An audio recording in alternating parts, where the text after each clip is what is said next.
Ahí que pensaba traer mi ponencia y darles a conocer por completo, pero creo que el tiempo no nos va a dar para eso. A través de la presentación voy a tratar de resumir lo que más pueda esta. No sin antes advertir que por fortuna tuve la posibilidad de escuchar, como todos ustedes, las palabras de los homenajeados acá en este evento y voy a retomar algo de lo que ellos dijeron.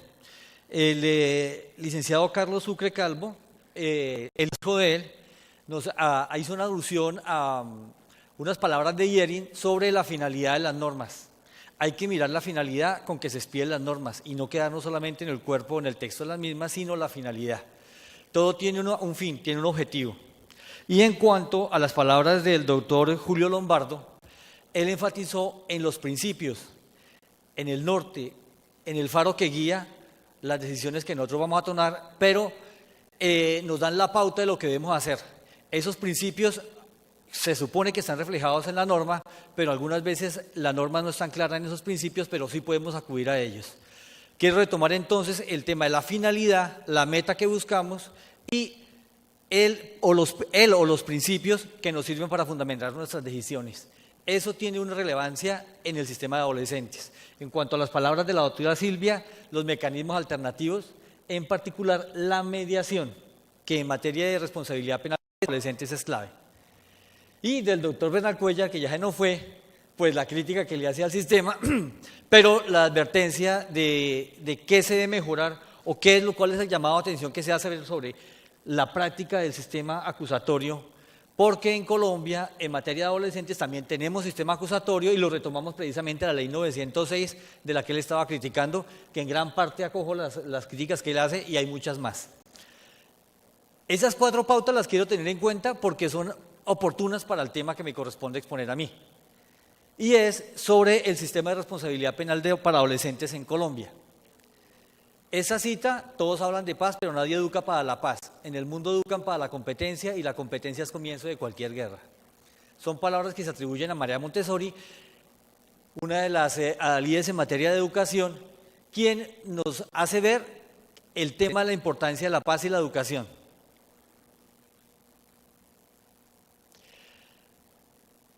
Para poder hablar del sistema de responsabilidad penal para adolescentes en Colombia, tenemos que contextualizar el momento histórico en que se dio la ley 1098 del año 2006, que es la que crea el sistema de responsabilidad penal para adolescentes.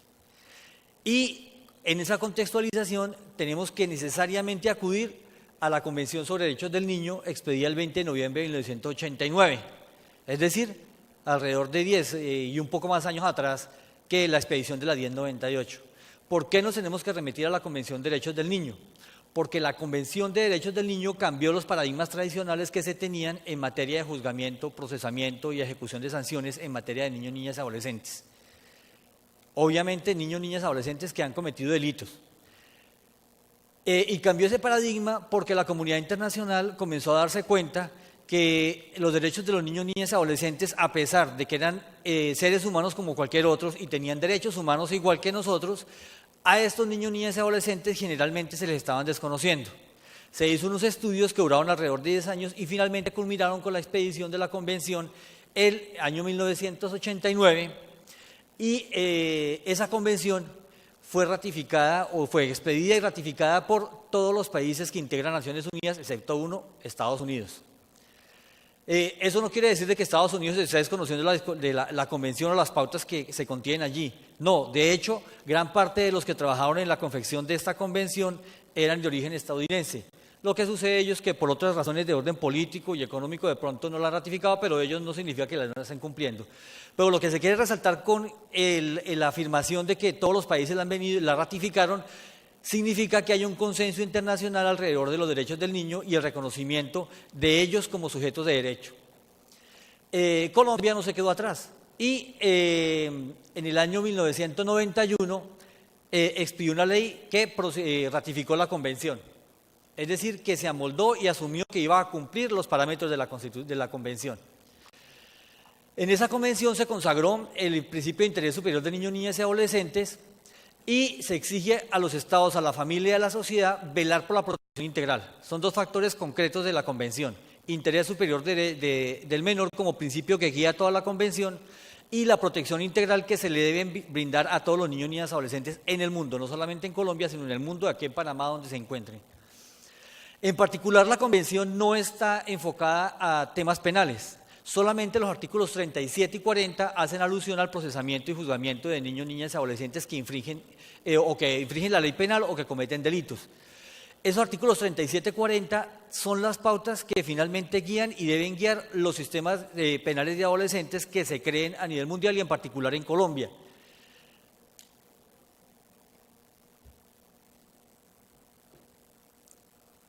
Bueno, aquí hay una alusión de lo que pretendía la convención, y es que los estados partes reconocen el derecho de todo niño a quien se alegue que ha infringido las leyes penales o a quien se acuse o declare culpable de haber infringido esas leyes a ser tratado, y se resalta, de manera acorde con el fomento de su sentido de dignidad y el valor que fortalezca el respeto del niño en los derechos humanos y las libertades fundamentales de terceros, y en la que se tengan en cuenta la edad del niño y la importancia de promover su reintegración del niño y de que éste asuma su función constructiva en la sociedad. Aquí comienza a destacarse la finalidad de esta clase de procedimientos y la atención que se tiene en esta clase, o se tiene en esa clase de situaciones a los niños, niñas, adolescentes, en particular el fin educativo que tiene esta, y de reintegración o integración de esos niños a la comunidad y en particular a su familia. Bueno, pero no es solamente la convención, porque junto a la convención en el año 1989, la Asamblea General de Naciones Unidas expide 3 reglas o 3 instrumentos internacionales a través de resoluciones de esa Asamblea General. En concreto, se trataron de las directrices de Riad, que tratan sobre la prevención y políticas públicas en materia de delincuencia, en particular de la juvenil, las reglas de La Habana, que tienen que ver con la ejecución de las sanciones privativas de la libertad cuando se le imponen esa clase de sanciones a los niños, niñas y adolescentes, las reglas de Tokio, que hacen alusión a las sanciones no privativas de la libertad y también se extienden a los adultos, y ya en el año 1985 se habían expedido también por parte de la misma Asamblea General las reglas de Beijing, que son las reglas de Naciones Unidas para el procesamiento de niños, niñas y adolescentes.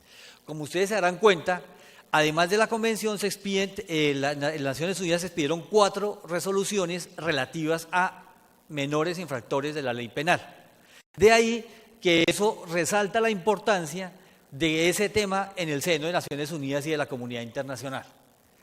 Estos instrumentos internacionales es lo que se ha llamado el sistema de protección integral en materia de niños, niñas y adolescentes, y es la propuesta que hace la comunidad internacional para que todos los países amolden sus legislaciones a estas reglas, y en particular a la Convención de Derechos del Niño.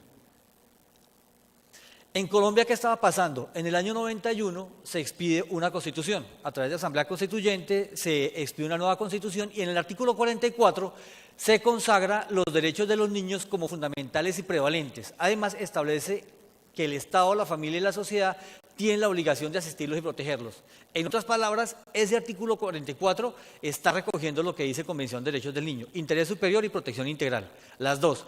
Además, que lo ubica los derechos de niños, niñas y adolescentes como prevalentes y fundamentales. Eso significa que cuando se presente un conflicto entre derechos de un adulto y un niño, niña, adolescente, prevalecerán los de este niño. Y además se coloca la obligación, se insiste, de asistirlos y protegerlos. En esa misma Constitución, en su artículo 93, el constituyente colombiano decidió darle un valor especial a los tratados internacionales que versaran sobre derechos humanos y que fueran ratificados por Colombia.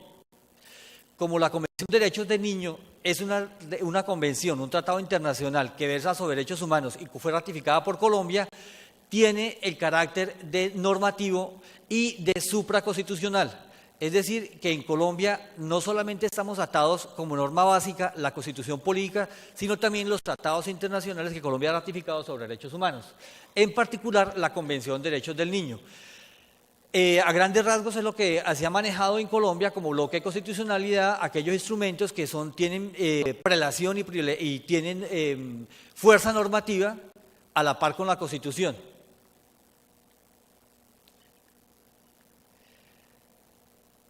Bueno, ¿qué sucede entonces en el 91? que Colombia saca la Constitución, trae la figura del bloque de constitucionalidad y le da prevalencia a esos tratados internacionales. Pero como para el 91 Colombia no tenía adecuada su legislación a esos instrumentos internacionales, estaba obligada, al haber ratificado la convención, de adecuarla a esos estándares internacionales.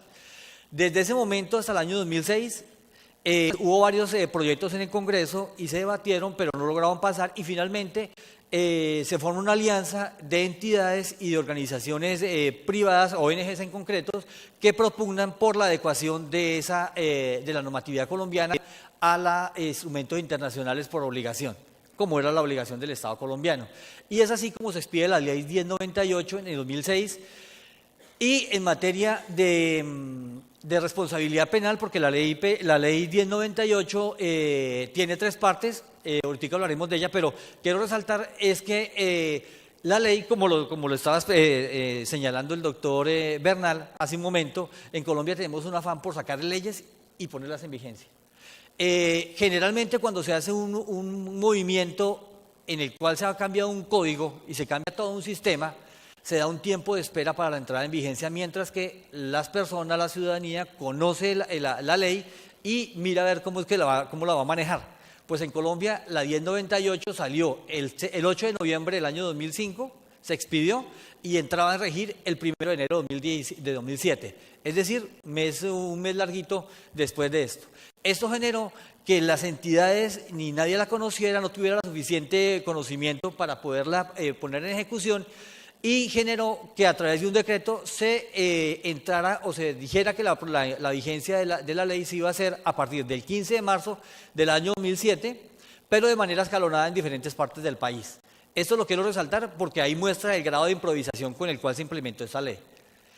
Pero bueno, el Código de la Infancia y la Adolescencia, trabajamos con la sigla de CIA, pero es Código de Infancia y la Adolescencia, se divide en tres partes.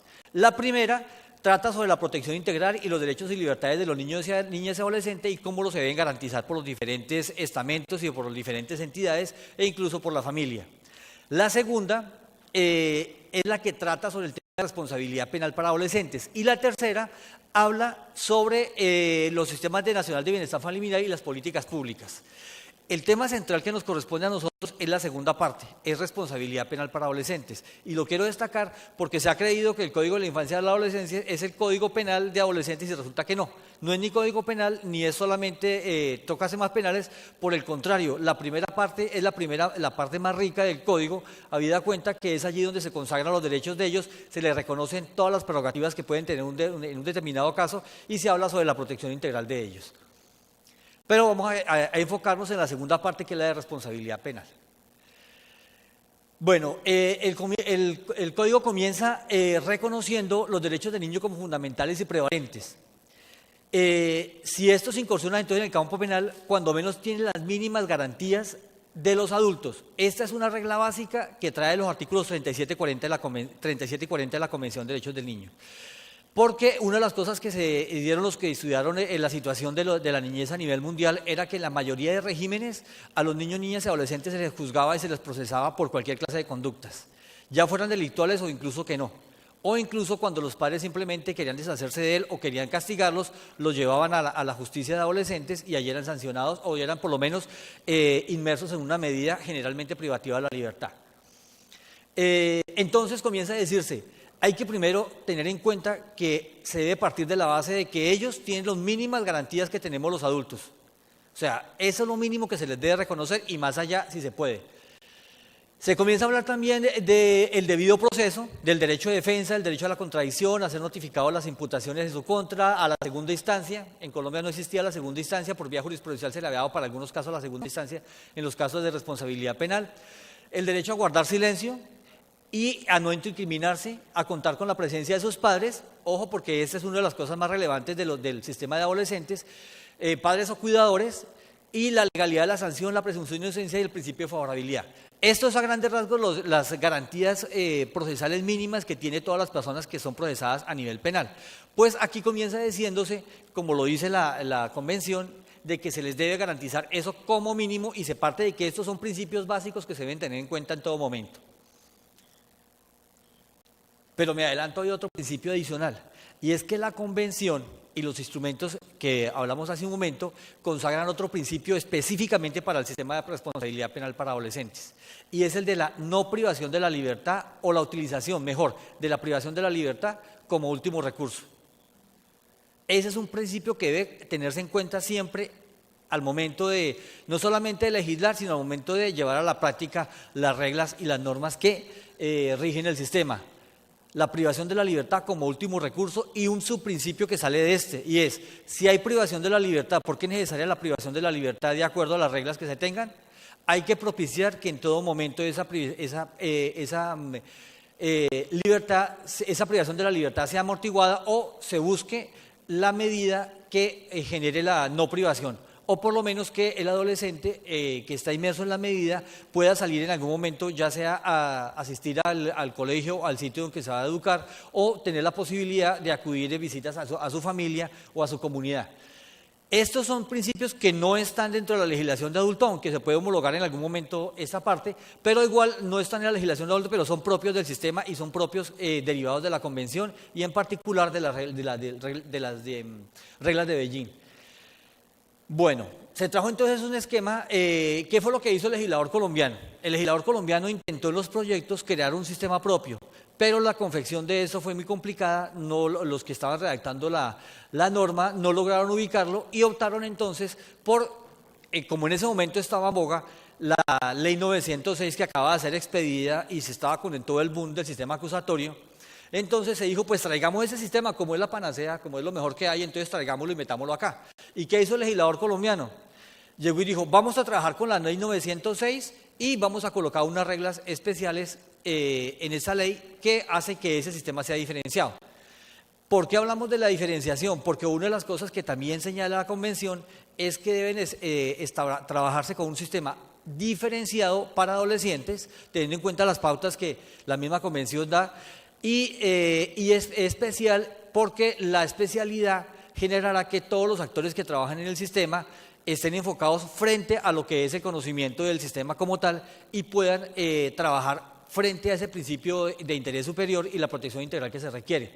Entonces, se parte de que haya una especialidad y una diferenciación. La diferenciación la hizo el legislador colombiano de esa forma, diciendo, traigamos sistema acusatorio y démosle algunas pautas adicionales. Veremos más adelante si eso fue suficiente o no. Entonces, como se trajo la ley 906, el esquema del sistema de responsabilidad penal en materia procesal es muy similar a él. ¿Qué se dice ahí? Entonces, que la Fiscalía es la parte habilitada para ejercer la acción penal e investiga y acusa. El derecho de defensa técnica lo ejerce por lo general un defensor público, lo asume el Sistema Nacional de Defensoría Pública, pero igualmente si el adolescente o la familia del adolescente tiene la capacidad de contratar a un defensor privado, lo puede hacer. La defensa técnica igual se le garantiza, solo que, pues como generalmente, por desgracia, la gran mayoría de infractores que llegan al sistema son de estratos muy bajos, que no tienen recursos. La Defensoría Pública es la que asume la defensa de ellos. En el 99% y de pronto más de los casos, es la que asume la defensa de técnica del adolescente infractor, es la Defensoría Pública. Bueno, el juez es el director imparcial del proceso, y al que le corresponde verificar la legalidad de la actuación, dictar la sentencia y controlar el cumplimiento de las sanciones que se impongan. En ese sentido, la función del juez es muy similar a la del adulto. Él verifica la discusión, como estamos en un sistema de partes entre fiscalía y defensa, y él verifica que se cumpla la legalidad, y le corresponde luego dictar la sentencia basado en lo que se desarrolló durante el proceso, en particular obviamente la prueba y la legalidad de la misma. Pero adicionalmente el sistema le crea una función adicional, y es la de controlar la sanción que imponga, si la impone la sanción, obviamente. Ustedes saben que los sistemas procesales, los sistemas penales más bien, trabajan con el Código Penal, que es donde están las reglas sustantivas de los delitos, las penas y la forma de ejecución de las mismas. Y luego está los códigos procesales, que nos dicen cómo llevamos a cabo los procedimientos, y algunos países, en Colombia lo tenemos, un código penitenciario donde establece cómo y cuáles son las pautas que deben seguir para el control y la ejecución de la sanción. En materia de adolescentes no tenemos la diferenciación entre el Código Penal, el Código Procesal Penal y el Código Penitenciario en materia de adolescentes. Hay una mezcla de todo y se recoge de todo un poco. Entonces, pues, en materia penal, pues nos remitimos al Código Penal en lo que da las pautas. En materia procesal, pues la ley 906 con las pautas que da el mismo código. Y en materia de ejecución de sanción, también algunas pautas, algunas muy pocas pautas que da el sistema. El código de la infancia y la adolescencia. Bueno, el esquema, como ya lo sabemos, parte de que la Fiscalía investiga y cuando tiene elementos probatorios sobre el autor o partícipe del delito, acude a un juez con función de control de garantías y formula imputación. A partir de allí se cuentan 90 días para que él puede seguir recogiendo evidencias y formular luego la acusación o pedir la preclusión de la actuación ante un juez de conocimiento. La preclusión la puede invocar entonces, las dos opciones es acusar o pedir preclusión, y hay una tercera opción que sería aplicar principio de oportunidad, lo veremos más adelante. La preclusión la pide cuando no hay posibilidad de ejercer la acción penal o ante la imposibilidad que tiene de recoger la evidencia suficiente para ello. Hay una serie de causales que contempla la ley 906 y ahí se enfocará la Fiscalía para ello. Si la Fiscalía decide irse en acusación, la debe presentar ante el juez de conocimiento en la medida en que tenga elementos probatorios que permiten afirmar que la conducta delictiva existió y además el imputado es el autor o partícipe de la misma. Luego las actividades de sanamiento, en la audiencia de acusación, la Fiscalía formula ya formalmente la acusación y luego se convoca a una audiencia preparatoria donde se verifica el descubrimiento probatorio y se ordenan las pruebas. Esto está resumido porque, como ustedes saben, eso tiene sus particularidades y unos detalles muy específicos que pues no voy a profundizar porque el esquema es exactamente el de la 906. En eso no hay ninguna diferenciación. Finalmente se realiza la audiencia de juicio oral donde las partes exponen su teoría del caso, el defensor no está obligado a presentarla, pero sí tiene la opción de hacerlo, y luego se practican las pruebas. Seguidamente se formulan los alegatos de conclusión y finalmente el juez anuncia el sentido de fallo. Igual al esquema de la 906 para adultos. Si se determina que será condenatorio, se lleva a cabo una audiencia de individualización de pena, artículo 447 de la ley 906, en donde la Fiscalía y Defensa aluden sobre las condiciones personales del implicado de cara a la pena aplicable. Si el juez estima necesario, puede ampliar esa información con la asesoría de expertos. Esta es 906. Aquí en ese punto, ahí ya comienza la diferenciación o una particularidad que trae la ley 1098 en el esquema procesal. Lo vamos a ver en un momentico más adelante porque vamos a hacer en ese momento alusión a cuáles son esas particularidades que diferencian o que el legislador colombiano consideró hacían diferente el sistema. Bueno, la diferenciación se inicia con la especialización de quienes actúan en el mismo. Esto es jueces, fiscales y defensores en primera instancia. O sea, que los jueces, los fiscales y los defensores son especializados para el sistema. No es el juez penal ordinario, sino es un juez especializado para el sistema. Por lo menos era la intención del legislador. Pero el mismo legislador comenzó a abrir la brecha cuando en segunda instancia ya las decisiones del juez de primera no las conoce un juez especializado, sino que simplemente hay una mezcla entre magistrados de sala civil o de familia con magistrados penales y ellos toman la decisión. Y ahí ya se va perdiendo la especialización. Y ya a nivel de Corte Suprema de Justicia, cuando se va en el recurso de casación, que también se contempla ese recurso, ya es la sala penal la que asume esto. Esto termina siendo perjudicial para el sistema porque el enfoque que se le ha venido dando está marcado mucho por el tema del derecho penal de adultos y no tanto por el derecho de adolescentes, que la idea era manejarlo en eso. Bueno, de esta forma la especialización termina siendo parcial. Hay otro punto y lo alcanzó a tocar el doctor Bernal y es que mejor que el sistema acusatorio de la ley 906 trabaja también un sistema de justicia premial a través de aceptación de cargos y negociaciones o preacuerdos. La aceptación de cargos en el sistema de adolescentes, el legislador la admite, o sea, el adolescente puede aceptar cargos y se le puede dictar sentencia. Y obviamente con las condiciones de consentimiento informado y la explicación de todo lo que tiene que ver alrededor de la aceptación de cargos. Pero lo que sí está prohibido es hacer negociaciones. El legislador colombiano consideró que el adolescente no podía hacer negociaciones, o sea, está vedada la negociación allí. Ahí comienza a marcar una diferencia.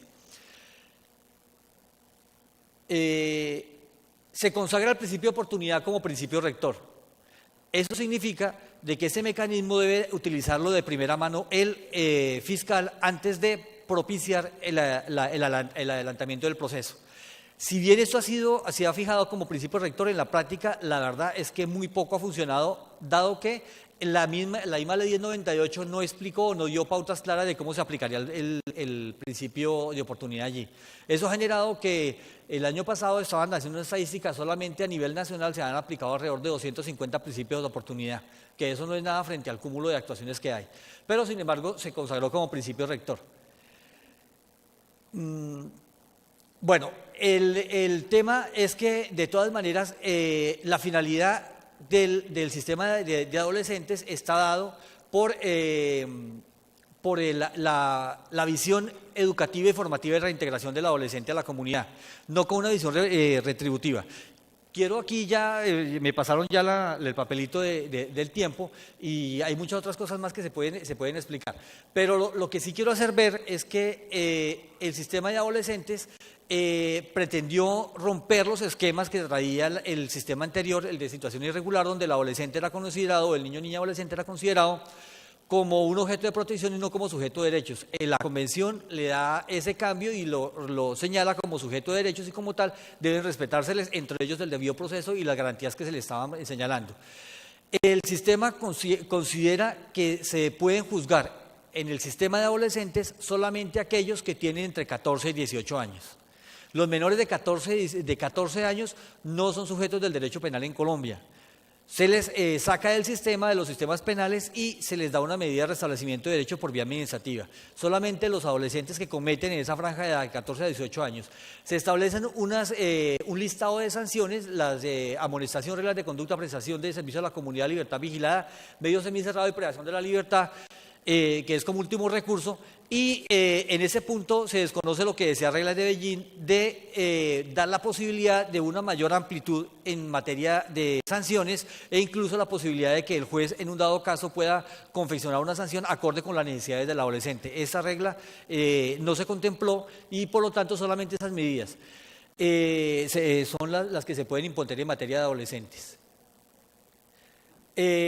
También da unas pautas para establecer cuáles son lo que se debe tener en cuenta el juez, pero no da una regulación en cuanto a qué se debe tener en cuenta cuantificado y qué incidencia puede tener en la sanción. Esto ha generado que haya una dispersión en cada una de las decisiones de los jueces, porque pues cada uno utiliza las pautas de diferente forma y no hay una regulación cuantitativa de esa sanción. No hay una regulación, aunque el juez está obligado a decir cuál es el término de la sanción.